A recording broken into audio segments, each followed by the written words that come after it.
सत्संग में आने से जीव को पता चलता है कि ये मानव शरीर किस लिए हमें प्राप्त हुआ था।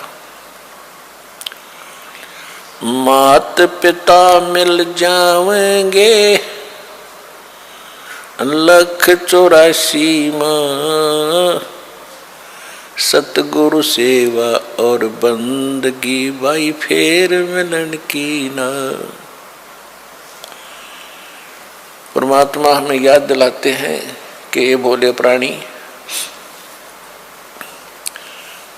माता पिता संतान संपत्ति परिवार तो तुझे माता पिता संतान कहते ये अन्य प्राणियों के शरीरों में भी प्राप्त हो जाएगी, क्योंकि हमने अपने मनुष्य जीवन का उद्देश्य इतना ही मान रखा है। जब तक हम सत्संग नहीं सुनते, यथार्थ ज्ञान हमें प्राप्त नहीं होता, हम अपने कुटुंब और माता पिता इस परिवार के ही सभी परंपराओं में मर्यादाओं में अपना निर्वाह करके, इनका पालन करके बड़े गर्व की बात समझते रहे। तो परमात्मा याद दिलाते हैं कि ये माता पिता तो आपको पशु बनोगे, पक्षी बनोगे, कुत्ते बनोगे, वहाँ माता पिता मिलेंगे, गधे बनोगे, वहाँ भी माता पिता मिल जाएंगे,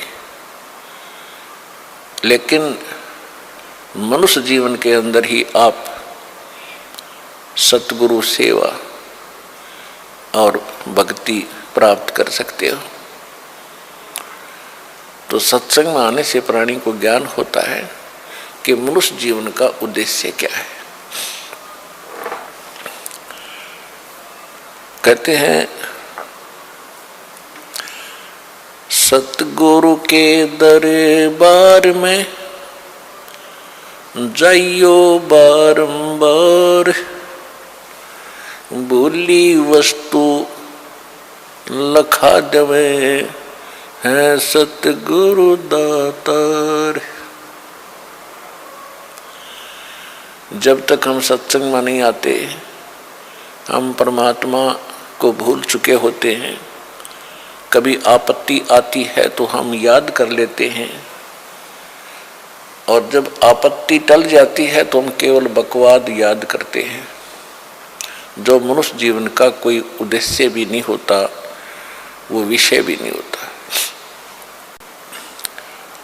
तो क्या बताते हैं परमात्मा, भाई दुख में सुमरण सब करे,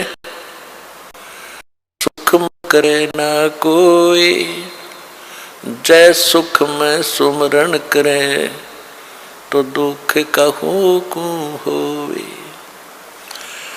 कबीर सुख में सिमरण किया नहीं, दुख में करते याद, कहे कबीरता दास की कौन सुने फरियाद।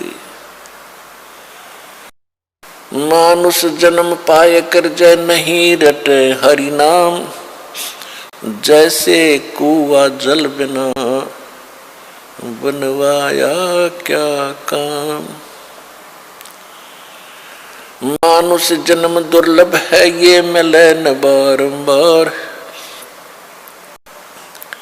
तरवर से पत्ता टूट गिरे वो बोर न लगता डर। राम रटत दारिद्र भलो, राम रटत निर्धन भलो, टूटी घर की छान, वो सुंदर मैल किस काम के, जहाँ भक्ति नहीं भगवान।